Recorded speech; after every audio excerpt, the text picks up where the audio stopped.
नमस्कार प्यारे बच्चों, मैं राज सर आपके बीच में आधुनिक भारत इतिहास का जो है कि मैं वीडियो लाया हूं। और यह प्यारे बच्चों, यह जो हमारा आज का वीडियो होगा यह इतिहास से इसका लास्ट वीडियो होगा।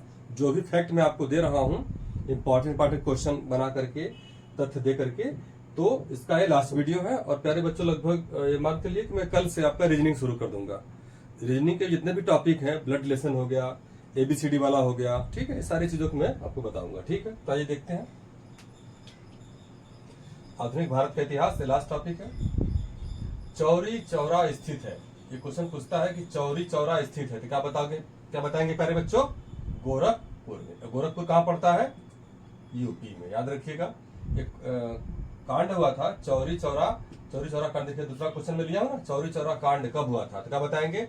5 फरवरी 1922 को। ठीक है, चौरी चौरा कांड कब हुआ था? 5 फरवरी, मेरे साथ आप बोलिए, 5 फरवरी 1922 को चौरी चौरा कांड हुआ था। और ये चौरी चौरा जो जगह है कहाँ पर स्थित है? तो क्या बताएंगे? गोरखपुर में स्थित है। गोरखपुर कहाँ पड़ता है? उत्तर प्रदेश में। ठीक है, और ये किसके मतलब चलते ऐसा हुआ था?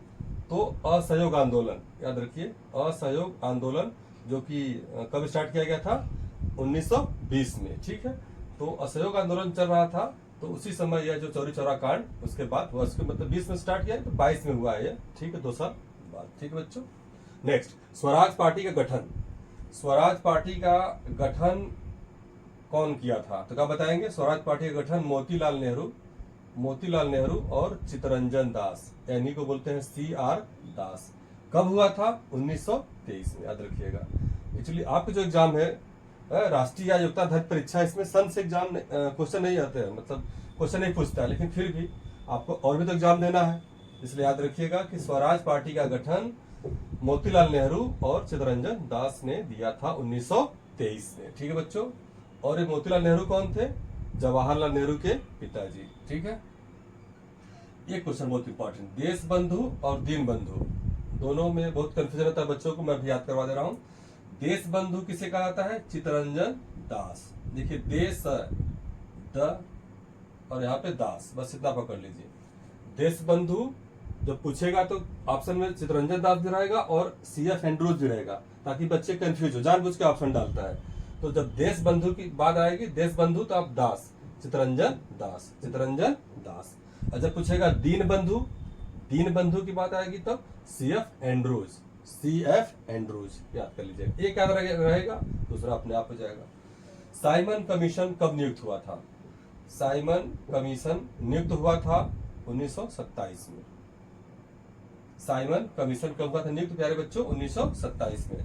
27 साइमन, कुछ मिल रहा है ना, स मिल रहा है, 27 साइमन, 27 साइमन, ऐसे याद, मैं तो ऐसे याद किया हूँ। ठीक है, कि साइमन कमीशन मतलब किस सन में नियुक्त हुआ था? तो 27 कौन 27? 1927। अब भारत फिर कब आया? तो बस उसी के 27 में नियुक्त हुआ है, तो आएगा कब आएगा? 1 साल बाद, यानी कि 28 में आ जाएगा। तो साइमन कमीशन कब नियुक्त हुआ था? 1927 में। और आया कब भारत? 1928 में। लाला लाजपत राय घायल हुए थे।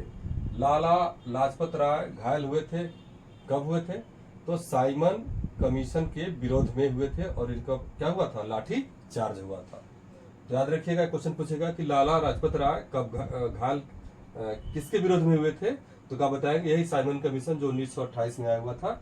इसी साइमन कमीशन के विरोध में उन पर क्या हो गए थे? खूब लाठियां बरसाई गई। अंततः क्या हुआ कि लाला लाजपत राय जी की मृत्यु हो गई। नेक्स्ट है पूर्ण स्वराज। ये देखिए, बहुत इंपॉर्टेंट है। पूर्ण स्वराज का प्रस्ताव कहाँ लाया गया था और किसने लाया था और किस सन में लाया?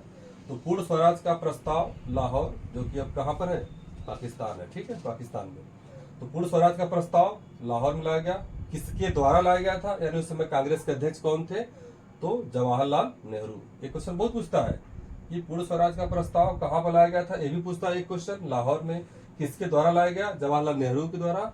और किस सन में? 1929 में, 1929। याद रखिएगा, 1929। कौन प्रस्ताव? पूर्ण स्वराज। ठीक है। महात्मा गांधी ने दांडी मार्च कब प्रारंभ किया था? महात्मा गांधी ने दांडी मार्च कब प्रारंभ किया था? तो क्या बताएंगे प्यारे बच्चों? कहां से प्रारंभ किया था? तो साबरमती से। साबरमती कहां पड़ता है? साबरमती के संत तूने कर दिया कमाल, सुने होंगे आप लोग। तो ये साबरमती कहाँ पड़ता है? गुजरात में। कहाँ पड़ता है प्यारे बच्चों? जी फॉर गुजरात, ठीक है। और ये दांडी मार्च कब शुरू किया गया था? तो याद रखिएगा 12 मार्च 1930 में। दांडी मार्च कब कहां से प्रारंभ किया गया था? साबरमती से। और किस सन में? 1930। आप सन भी याद कर लीजिए, तभी कोई दिक्कत नहीं है, 1930 में, ठीक है। लाल कुर्ती आंदोलन बहुत इंपॉर्टेंट है, स्टार लगाइए इस पे। लाल कुर्ती आंदोलन किसने शुरू किया था? लाल कुर्ती आंदोलन किसने शुरू किया था? वन एंड ओनली, बहुत ही प्यारा नाम है, खान अब्दुल गफ्फार खान। खान अब्दुल गफ्फार खान ने लाल कुर्ती आंदोलन को स्टार्ट किया था। इनका एक ड्रेस कोड था प्यारे बच्चों ना, ये लाल रंग के कपड़े होते थे, ऊपर से नीचे तक पहनते थे और इस तरह से बांधते थे और सर पे इस तरीके से लाल रंग का हो। हाँ, तो इसीलिए इसका जो इनका जो आंदोलन था उसको क्या बोलते थे? लाल कुर्ती आंदोलन। इसका नेतृत्व किसने किया था? खान अब्दुल गफ्फार खान। और इन्हीं को ही एक और नाम दिया जाता है, दैट इज फ्रंटियर गांधी। तो ऐसे क्वेश्चन पूछ लेगा कि फ्रंटियर गांधी के नाम से किससे जाना जाता है? 4 ऑप्शन दे देगा, ठीक है। तो फ्रंटियर गांधी किसका नाम है? खान अब्दुल गफ्फार खान का ही नाम है और उपनाम ऐसे दिया गया है। और लाल कुर्ती के आंदोलन के नेतृत्वकर्ता कौन थे? तो खान अब्दुल गफ्फार खान। आशा करता हूं कि बातें क्लियर हो रही होंगी।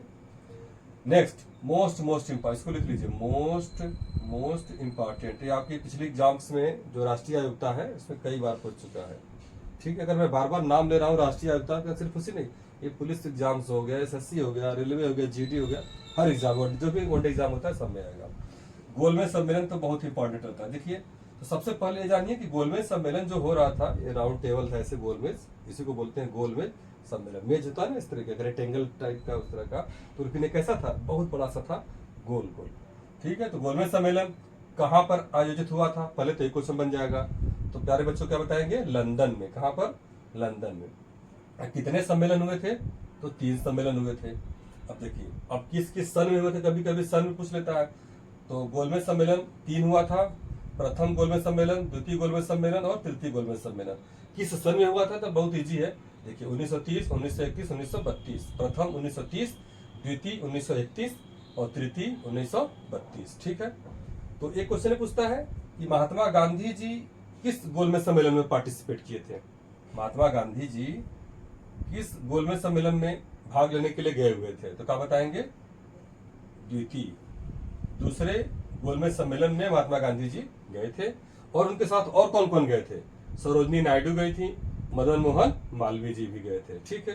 तो कैसे गए थे? तो जो मुंबई का जो तट है, तटीय इलाका है, वहां पर एक जहाज थी, कभी कभी तो नाम भी पूछ जाता है, हालांकि बड़े एग्जाम में आता है, यस राजपुताना। या फिर भी आप लोग जानते रहिए, आपको तो आगे चल के संघर्ष करना ही है। तो यस राजपुताना नामक जहाज से, कैसी जहाज थी? ये पानी के जहाज से मुंबई टू लंदन, ठीक है। क्या करने के लिए गए थे? द्वितीय गोलमेज सम्मेलन में भाग लेने के लिए गए थे, ठीक है। आगे देखिए, एक क्वेश्चन बहुत इंपॉर्टेंट बनता है और बनता है कि ये जो प्रथम, द्वितीय और तृतीय, जो तीन जो गोलमेज सम्मेलन में थे, ऐसा कौन भारतीय था जो कि तीनों गोलमेज सम्मेलन में भाग लिया, पार्टिसिपेट किया? तो क्या नाम बताएंगे प्यारे बच्चों? डॉक्टर भीम राव अंबेडकर। ये तीनों गोलमेज जो सम्मेलन हुआ था, प्रथम, द्वितीय, तृतीय, ये सभी में उन्होंने पार्टिसिपेट किया था और पिछड़ों की, दलितों की क्या किए थे? जम करके अपनी सारी बातें रखी हुई थी। नेक्स्ट है लोकनायक। लोकनायक किसे कहा जाता है? तो क्या बताएंगे? जयप्रकाश नारायण। उपनाम पूछता है या तो इसे दे देगा जयप्रकाश नारायण को, और क्या कहा जाता है? लोकनायक। या लोकनायक किसे कहा जाता है? जयप्रकाश नारायण। नेक्स्ट है करो या मरो, डू और डाई। करो या मरो महात्मा किसने नारा दिया था? महात्मा गांधी ने दिया था। करो या मरो का नारा महात्मा गांधी ने दिया था, ठीक है बच्चों। कब दिया था? तो भारत छोड़ो आंदोलन के समय, भारत छोड़ो आंदोलन के समय ये महात्मा गांधी ने करो या मरो का नारा दिया था, ठीक है। और भारत छोड़ो आंदोलन कब स्टार्ट हुआ था? 9 अगस्त 1942 को, ये भी याद रखिएगा। 9 अगस्त 1942 को भारत छोड़ो आंदोलन को प्रारंभ किया गया था और उसी आंदोलन के समय ही महात्मा गांधी ने डू और डाई या करो मरो का नारा दिया था। बहुत पूछता है प्यारे बच्चों। आगे देखिए, थोड़ा सा और बचा है। फॉरवर्ड ब्लॉक की स्थापना किसने की थी? तो सुभाष चंद्र बोस, यस बोस, सुभाष चंद्र बोस ने। तुम सीधा फैक्ट याद करिए तुरंत। फॉरवर्ड ब्लॉक की स्थापना किसने की थी? सुभाष चंद्र बोस ने। जय हिंद का नारा किसने दिया था? जय हिंद सुभाष चंद्र बोस। और एक और नारायण का बहुत फेमस है, तुम मुझे खून दो मैं तुम्हें आजादी दूंगा।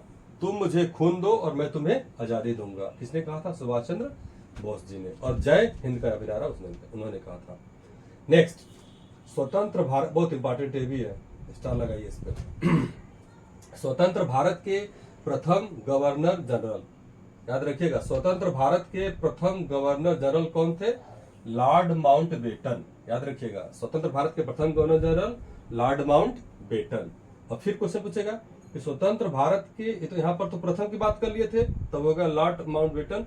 और अंतिम जब पूछेगा कि अंतिम गवर्नर जनरल कौन थे, तो क्या हो जाएगा? सी राजगोपाल। थोड़ा सा बड़ा सा नाम है, तो याद रखिएगा, सी का मतलब चक्रवर्ती हो जाएगा, चक्रवर्ती राजगोपालाचारी। ठीक है बच्चों, स्वतंत्र भारत के प्रथम, मेरे साथ बोलिए आप लोग, स्वतंत्र भारत के प्रथम गवर्नर जनरल कौन हो जाएगा? Lord Mountbatten. और स्वतंत्र भारत के अंतिम गवर्नर जनरल कौन हो जाएगा? तो बोलेंगे सी राजगोपालाचारी या चक्रवर्ती राजगोपाला। सी से चक्रवर्ती होता है, ठीक है, चक्रवर्ती राजगोपालाचारी। ठीक है, अब क्वेश्चन क्या बनेगा कि स्वतंत्र भारत के पहले भारतीय, देखिए मैंने इसको अलग लिख दिया है, इसलिए मैंने रेड सेलर्स लिख दिया है। ये स्वतंत्र भारत के पहले भारतीय गवर्नर जनरल कौन थे? तो क्या हो जाएगा? सी राजगोपालाचारी। ये भी क्वेश्चन पूछेगा, तो आप क्वेश्चन देख लीजिएगा क्या पूछ रहा है। ये स्वतंत्र भारत के प्रथम पूछ रहा है, या अंतिम पूछ रहा है, या स्वतंत्र भारत के पहले भारतीय पूछ रहा है। ये देखिएगा, ये स्वतंत्र भारत के पहले भारतीय पूछ रहा है। हालांकि अंतिम और पहले भारतीय में दोनों का आंसर एक ही है, सी राजगोपालाचारी। अगला, भारत के प्रथम और अंतिम, भारत के प्रथम और अंतिम पे आएगा, तब इसका आंसर क्या जाएगा? सी राजगोपालाचारी। ठीक है, आइए दो प्रश्न और है। भारत का अंतिम वायसराय, भारत का अंतिम वायसराय कौन था? तो क्या बताएंगे? Lord Mountbatten. ठीक है, भारत का अंतिम वायसराय कौन था? तो लॉर्ड माउंटबेटन। और भारत के प्रथम विधि मंत्री कौन थे? विधि मंत्री मतलब कानून मंत्री। ठीक है, तो क्या बताएंगे प्यारे बच्चों? डॉक्टर भीमराव अंबेडकर। ठीक है, और एक बात ये थी, तीनों गोलमेज सम्मेलन में भी इन्होंने पार्ट किया था, भाग लिया था। तो भारत के प्रथम विधि मंत्री कौन थे? डॉक्टर भीमराव अंबेडकर। और भारत का अंतिम वायसराय कौन था? Lord Mountbatten. एक्चुअली बच्चों ये क्या ना कि जो ये वायसराय था, पहले वायसराय चल रहा था, ठीक है, तो वायसराय अंतिम यही थे लॉर्ड माउंटबेटन। वायसराय के पद को क्या कर दिया गया? समाप्त किया गया। तो जब वायसराय के पद को समाप्त किया गया, तब गवर्नर जनरल बनाया गया था। तो अंतिम वायसराय यही थे, तो अब नया कहां से खोजने जाएंगे? तो क्या किए, जो इंग्लिश के अंग्रेज लोग थे, तो अंतिम वायसराय को ही प्रथम गवर्नर जनरल भी बना दिए। समझ रहे हैं? तो इसीलिए देखिए, अंतिम वायसराय पूछे तब भी लॉर्ड माउंटबेटन हो जाएगा, और प्रथम गवर्नर जनरल पूछेगा तब भी लॉर्ड माउंटबेटन हो जाएगा। तो आज की वीडियो में बस इतना ही था प्यारे बच्चों, देखिएगा उसको, पढ़िएगा, और संभवतः मैं कल से आपका रीजनिंग शुरू करूंगा, और मजा आएगा उसमें। ब्लड रिलेशन, जो भी कई टॉपिक उसमें दिए गए हैं, ठीक है, तो मैं आपको एक एक करके पढ़ाऊंगा, और आप लोग खूब पढ़िए। ठीक है, मस्त रहिए, खुश रहिए, जय हिंद।